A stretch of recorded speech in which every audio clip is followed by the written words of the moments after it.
vintage was started with, in terms of world. In vintage, not only it was like a phenomenon, but became also a type of design.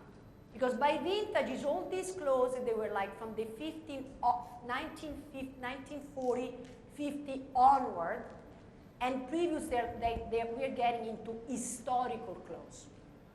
Now, the vintage concept was started by certain celebrities that were using pieces from the maison that were like no longer, they were like limited edition of pieces, they were like samples from previous collections that they were like one of a kind. So Julia Roberts, or among many other celebrities that now I don't recall, they were wearing the Giorgio Armani from like from 1970s.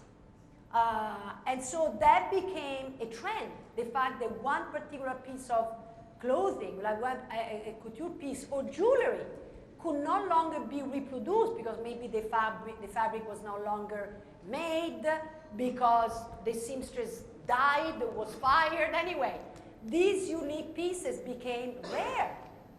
And that's why the old vintage concept became very big. But now we're going even further. There is a new neoclassicism. And by neoclassicism, or neoclassicismo, like I would say in Italian, it's really the celebration of historic art, historical art, or styles, or any culture. It doesn't have to be, it is from all over the world.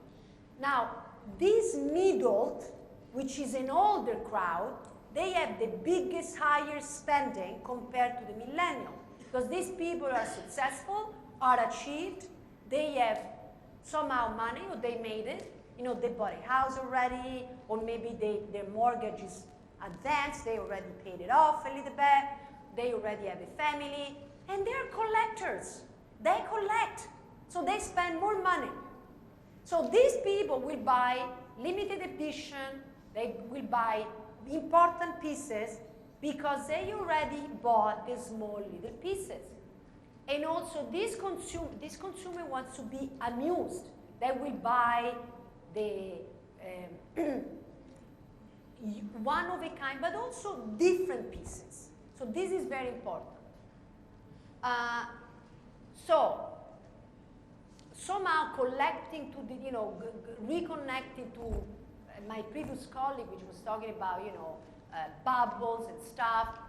Pearls, let's talk about, you know, product category here as well, which unfortunately or fortunately, the merchants and the buyers also buy that way.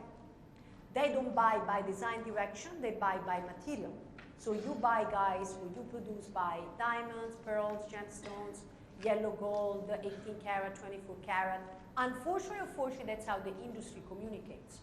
So pearls in the last, you know, few seasons, I would say 2-3 years, became back strong, very, very popular worldwide. From a medium low or even low to a very high end part of the market, pearls are very big. With diamonds, without diamonds, pearls are everywhere. They are even in clothing, in pearls. Hoops, for instance, just a note, very strong, back in the market, big sizes, and also with pearls. Still, in this category, I was saying unique pieces, different, gemstones, unusual. We were talking about asymmetric pieces. Everything that is asymmetric, unusual, that doesn't look like homologated, it's really successful. That's what people like. They don't want to look all the same. Like we were talking about the made in China look, which also, let's specify that not all Chinese good is bad. Like not all the Indian jewelry are mass market, and therefore not necessarily are commodities. There is a lot of commodity work done at India, China, Turkey, also Italy as well. But there is also good jewelry, which is, you know, which is not, let's call it, you know, commodities, which need that kind of attention. And last but not least, in this world, this concept of floral and nature continues to be very strong and will never end, honestly. It's not even a macro trend. It's like it's a everlasting. I mean, nature could be animals, insects. Now, what changes? It's the media. It is the style that really represents contemporary time, and so flora becomes macroflora, and maybe the galvanic is color. Technology in the last few years has strongly evolved. I know that many of you in terms of manufacturing is constantly chasing technology, latest finishes, nanotechnology has evolved, ceramics, certain finishes, blue galvanics, yellow, brown galvanics in metal. So yet gold is not only one color. First of all, we know that the white, pink, and yellow are the most traditionally, not, let's say, popular, but in the last few years, this one is morphing. And it's very important that you keep an eye on it, because it is already big internationally, but do not underestimate locally, because even oxidation or certain finishes are very important. In fact, interesting textures that they have finishes that they are artisanal, handmade, brushed, hammered, everything that looks handmade, even if it's simulated by a machine, it's very much requested by the consumer. Consumer wants something that is not machine made. So as a paradox, while we are going in the mass purchasing of the online world, consumers want things that they feel are limited, that they are unique. That's what it is. Ethical vision and the ethical modernist. Well, you know, this consumer, it's in a way, it's what, you know, Alexandra was talking about.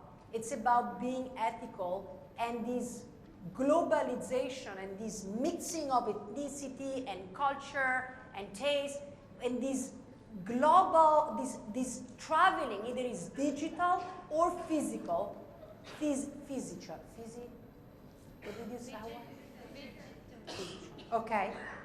That's happening here, because we are basically mixing taste. And again, I mean, people is wearing mala in Paris. They don't even know what it is really, but they think it's cool.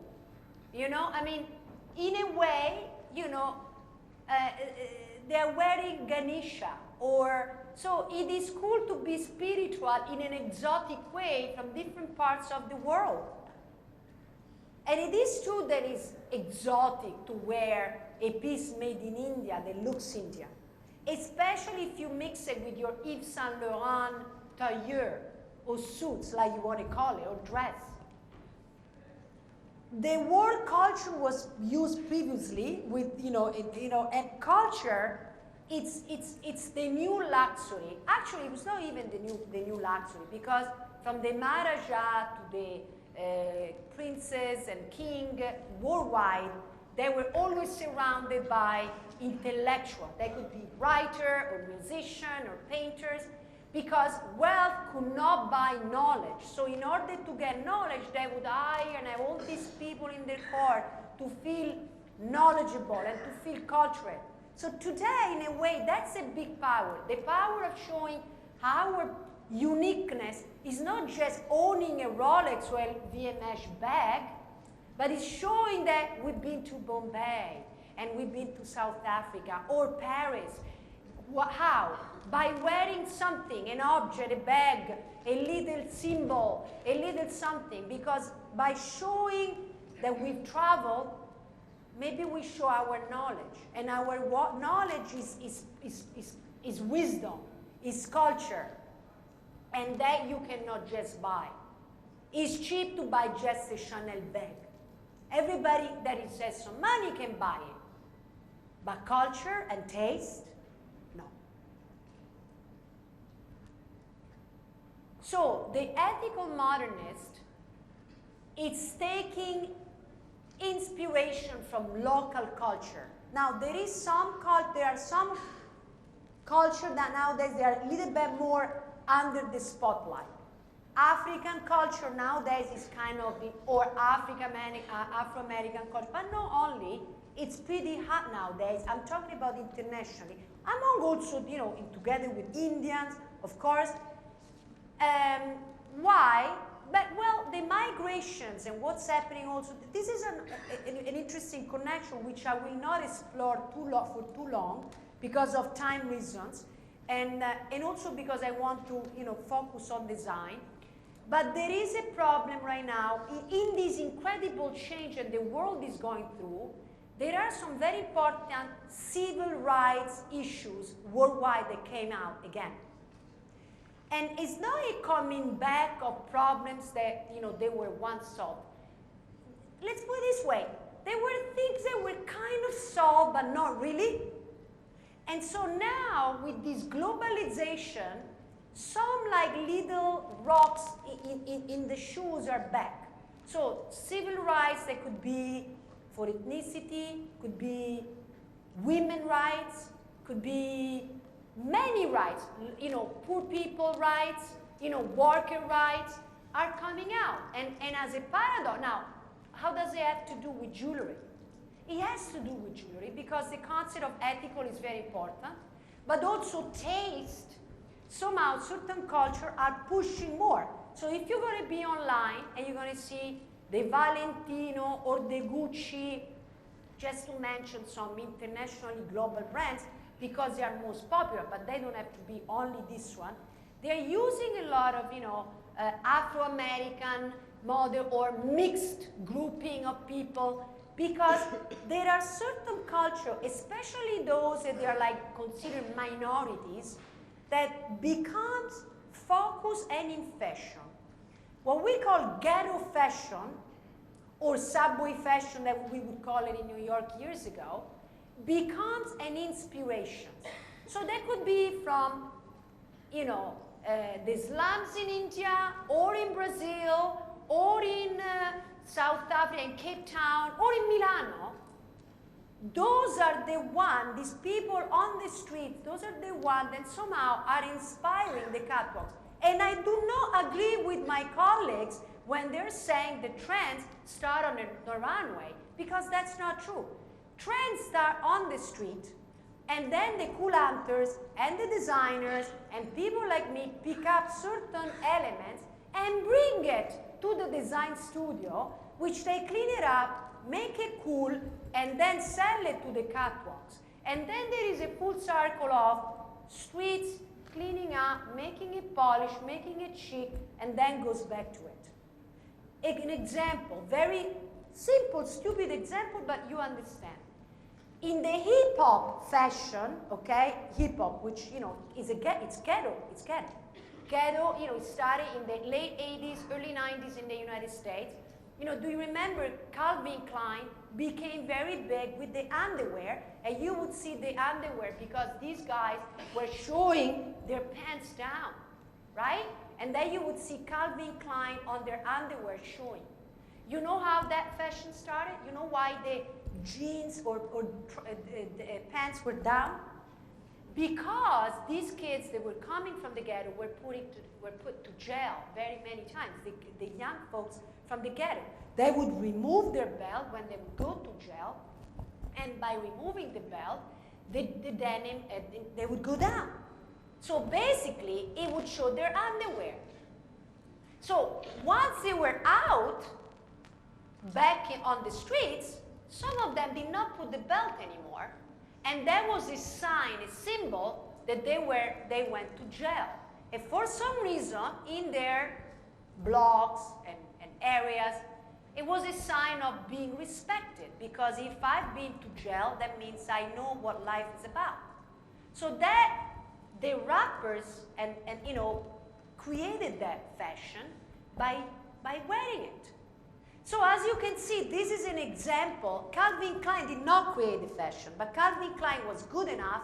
They had good designers and cool hunters that picked that element, that code, that is that social, let's call it social code. It's not an aesthetic code, but it's a code that was picked up and translated. And still in this world of this ethical, let's say, consumer, the survivalist, so survivalista, is part of this environment. You know, this tribal calf and this tribal, there is a tribal element in jewelry, but also in, let's say, visual codes that is part of this consumer world, which is a tribe, it's a global tribe. And so elements are picked up from India or Africa or everywhere else in the world and interpreted by designers and brands and styled, because that's another important word, styling. By styling, I mean there is design and styling. Styling is combining things together. And the combining things together makes it unique. So collections and designers that create items that they are easy to style for the consumers, so they are not matchy-matchy based on your taste, are successful. The retrofuturist, the parallel realities. So who's the retrofuturist? It's really, at the end of the day, most of us are into technology. I do not agree that only millennials are into technology. If actually Generation Z, which are the 2000 to 2002 now, those are the ones that really grew up with technology more than the millennial, because the millennial were born after the 1980 or from the 1980 onward, so smart technology was not there. Smart technology really came out during the last 10 years, I would say. So said that, I would say that also